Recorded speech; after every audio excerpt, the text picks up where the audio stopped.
서울 아파트 거래가 큰 폭으로 줄면서 매매 거래 지수가 약 6년 만에 최저치로 떨어졌습니다. 실제로 가격이 급등한 서울 강남 지역 이 아파트를 중심으로 2억 원 넘게 빠진 급매물이 나와도 좀처럼 매수세가 붙지 않는 분위기라고 하는군요. 통계상에서도 확연히 드러난다고 합니다. 네, 게다가 이달 신고된 아파트 거래 건수가 올해 들어서 최저 수준으로 내려앉았다고 합니다.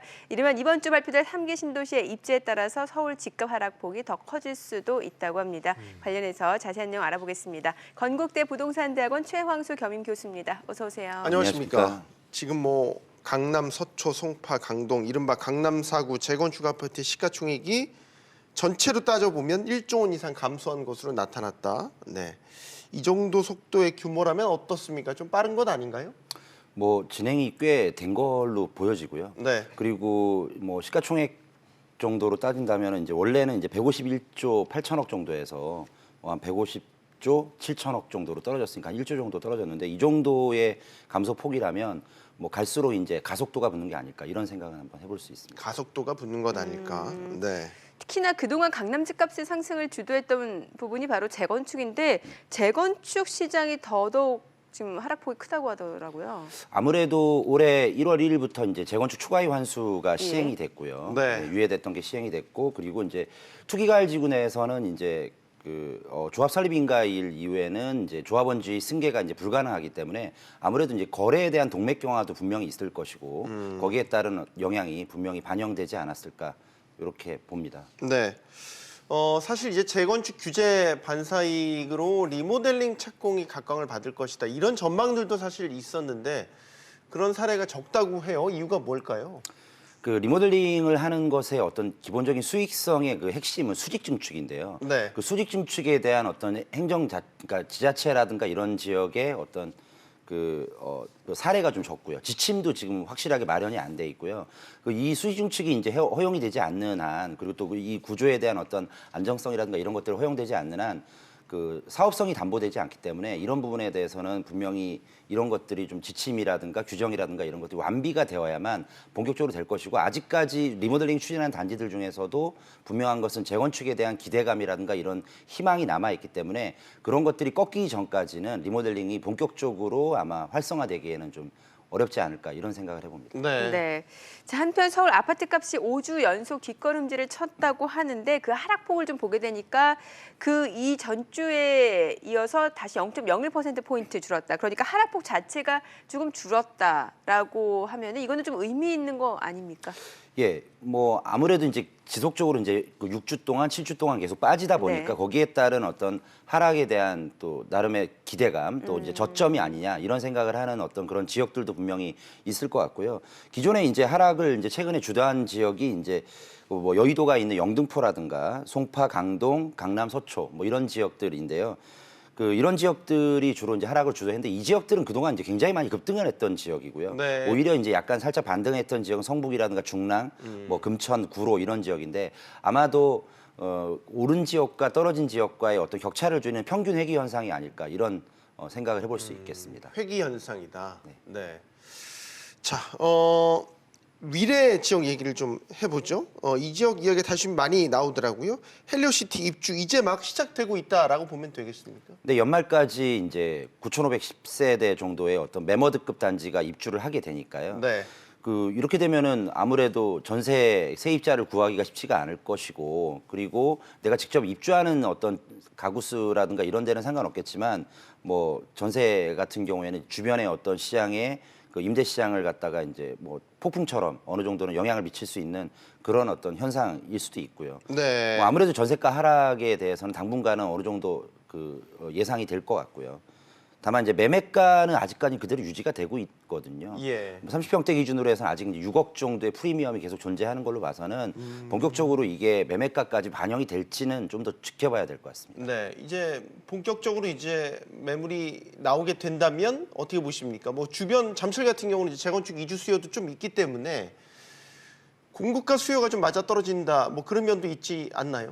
그 정확하게 이제 시간적으로 이제 매칭만 된다면야 분명히 그 말씀이 맞을 것 같은데 이게 최근에 뭐 잠실군 5단지라든가 이런 지역들하고 그다음에 이런 어떤 시기가 그 완전히 다 이렇게 매칭되지는 않고 있어서 네. 다소 이제 조정받을 수는 있겠지만 그 과거에 이제 사례를 보면 대규모의 어떤 그 입주를 앞두고서 한 6개월 정도는 이제 전세 가격이라든가 이런 것들이 영향을 받았지만 네. 좀 이제 그 정도 시간이 지나니까 금방 또 이게 다시 회귀돼, 그러니까 그 제자리로 돌아오는 현상이 있었기 때문에 예. 뭐 구체적으로 뭐 정확하게 또 더군다나 입지가 아직 좋은 지역임에는 틀림없기 때문에 그 뭐 큰 영향을 미치기에는 장기적으로는 어렵지 않나 생각합니다. 알겠습니다. 네.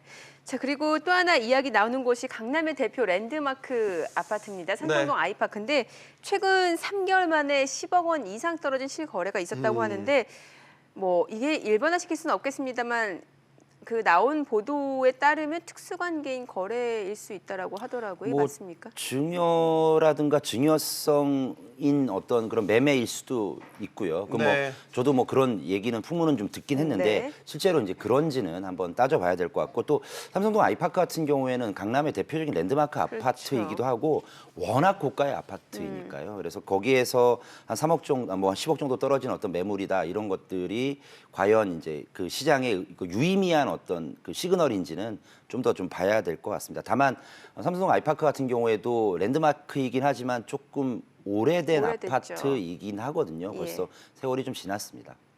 네.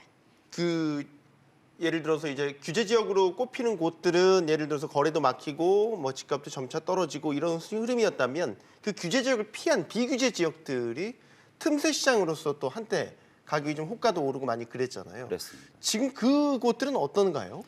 뭐 인천이라든가 의왕이라든가 네. 이런 지역들이 이제 뭐 조정 대상 구역도 아니거든요. 투기 과열 지구라든가 투기 지역도 아니기 때문에 그런 투기 지역이나 투기 과열 지역 조정 대상 구역에서 규제를 받았던 그런 투자자 또는 투기자들이 그쪽으로 이제 규제가 없는 지역으로 이제 옮겨 타는 현상들이 분명히 있었습니다. 근데 이게 아무래도 그 주변의 어떤 그 지속성을 가격에 대한 지속성을 유지하기에는 동력이 좀 약하고요. 이런 풍선 효과도 약간 좀 소규모로 좀 영향을 미치고 있지 않나 이런 판단을 해봅니다. 네. 그럼 지금 시장 상황을 좀 변화시킬 만한 그런 재료가 있다면 뭐라고 보세요? 요즘에는 그렇게 발견할 수 있을 만한 예. 재료가 없고요. 뭐 이제 이런 시장 상황을 반전시킬 만한 어떤 성장률이라든가 그다음에 소득 증가라든가 이런 것들이 있어야 되는데 앞으로 경제 성장, 그러니까 경제 그 전망들이 아주 그 긍정적이지는 않아서 네네. 이런 것들을 반전시킬 만한 어떤 그런 효과가 없는 것 같고요. 다만 뭐 양도세 요즘 또는 아니면 거래세 인하 얘기가 좀 돌고 있어서 그런 부분에 대해서는 이런 그 시장 상황을 반전할 만한 어떤 재료이긴 하나 네. 그것이 현재까지 많이 오른 것에 대한 피로감 때문에 그것이 큰 영향을 미치지는 않을 것이다. 이렇게 생각해 봅니다. 네. 네. 이 이슈는 어떻습니까? 이번 주에 이르면은 3개 신도시 후보지 한두 곳이 발표될 수도 있다. 이거는 그래도 시장에서는 분명히 많은 분들이 관심을 가질 만한 이슈가 네. 아닐까 싶거든요. 제 개인적으로 생각은 3기 신도시 발표하는 그런 효과라든가 그런 영향이 좀 작았으면 좋겠습니다. 오히려. 작았으면 오히려. 좋겠다. 네. 왜 그러냐면 이게 인근에 이제 주택 가격을 또 그 여러 군데를 질서 있게. 발표를 하다 보면 네. 그 영향을 엄청나게 미칠 수 있고요. 기존에 이제 조금 이제 먼저 지었던 도시들에 대해서는 주택 가격에 상당히 좀 약간 고통처럼 다가올 수 있는 영향이 있어서 좀 가급적이면 당초 이제 발표한 어떤 그런 지역이나 그런 폭보다는 조금 소폭이어서 주변에 있는 그 주택 가격 영향을 좀 덜 미치게 하는 또는 이제 또 주택 가격 오히려 더 끌어올릴 수도 있는 그런 측면들이 있기 때문에 좀 가급적이면 소폭이었으면 하는 그런 바람을 가져봅니다. 네. 지금 뭐 전반적으로 거래가 없다라고 하는 거는 팔려는 쪽도 사려는 쪽도 팔려는 쪽은 뭐 예를 들면은 더 늦어지긴 해 팔려고 하는 마음이 있고 사려는 쪽은 더 떨어질 걸 기다리는 그런 심리도 있는 거고 서로 이제 이런 것들이 이제 이해상충이 되면서 거래가 이루어지지 않은 현상이라고 일반적으로 해석을 하더군요. 네. 당분간 계속 갈 거라고 보십니까? 거래 절벽 현상이요. 뭐 특별한 어떤 시장의 반전이 없는 한 아까 말씀 주신 대로 그런 내용들이 계속 뭐 줄다리기가 될 거고요. 계속 눈치 보기를 하다가 누군가 이제 또 강력한 부분이 분명히 있을 것입니다. 그래서 파는 사람들 또는 그러니까 지금 현재 보유하고 있는 사람들이 더 이상 견디지 못하고 팔 거다라고 이제 의사결정을 내려서 한다면은 계속 이제 가격은 좀 계속 하락을 할 가능성이 많고요. 다만 이러한 현상들은 현재 방향성을 어떻게 지금 갈 수 있느냐에 대해서는 정확하게 이제 결정이 된 것은 아니고 그러니까 흐름이 이제 어느 쪽으로 쏠린 것은 아니기 때문에 내년 봄 이상까지는 아마 충분히 기다려봐야 되지 않을까 이런 내년 생각이 봄 이상까지는 네. 지금 뭐 잠실주공 5단지 같은 경우는 뭐 보도에도 나왔지만 2억 원이 떨어진 매물이 나와도 사려는 사람이 없다라는 거는 예전에 많이 올랐던 그 부분에 대해서 더 빠질 게 있다라고 보는 시각인 거죠.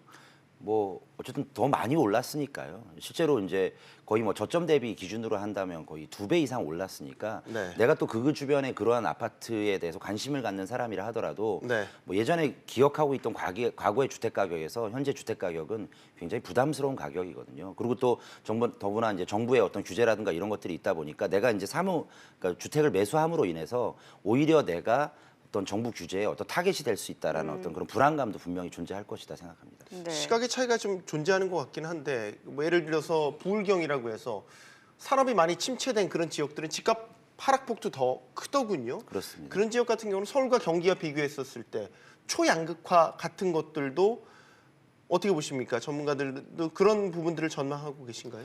뭐 초양가 현상들은 최근에 이제 두드러진 현상이긴 한데 이러한 어떤 현상들이 앞으로는 더 훨씬 더 심화되지 않을까 이런 생각을 해보고요.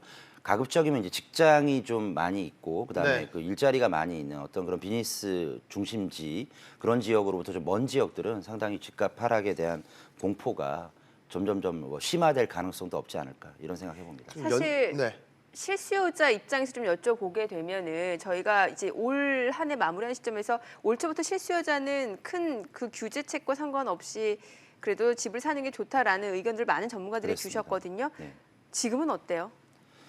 아 이제 뭐 그런 질문 이제 계속 이제 많이 받았고요. 또 많이 이제 질문들에 대해서 궁금함이 있는데 사실 뭐 최적의 어떤 매수 타이밍을 알 수만 있다면 얼마나 좋겠습니까만 뭐 그런 것들은 뭐 어떻게 보면 전문가의 영역이 아니라 더 위의 영역일지도 모르겠습니다. 다만 그 시장의 추이를 좀 더 이제 지켜보는 게 나은데 일단은 현재로서는 실수요자 입장에서 매수할 타이밍은 아닌 것 같다 이런 생각을 해봅니다.